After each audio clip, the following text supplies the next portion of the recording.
Të dashur vëllezër dhe motra, i dërguari i Allahut sallallahu alaihi wasallam, paqja dhe mëshira e Allahut qoftë mbi të, ka thënë: La tahqiranna min al-ma'rufi shay'an walau an talqa akhaka bi wajhin talqin. Mos e nënvlerësoni asnjë vepër të mirë, edhe nëse është thjesht një buzëqeshje ndaj vëllait tënd musliman. Shumë njerëz mendojnë se për të fituar shpërblim duhet të bësh vetëm vepra të mëdha. Por Islami na mëson se edhe veprat më të vogla kanë shpërblim, kanë vlerë të madhe tek Allahu fuqiplot.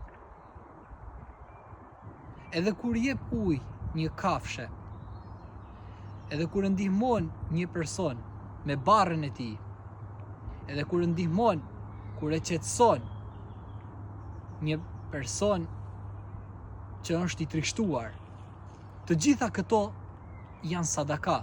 Mos thuaj kurrë nuk ka rëndësi, sepse ndoshta ajo vepër që ti e mendon të vogël është arsyeja që Allahu fuqiplot të falë, të mëshirojë dhe të fusë në xhenet. Allahu ju mëshiroft, vëllezër besimtar.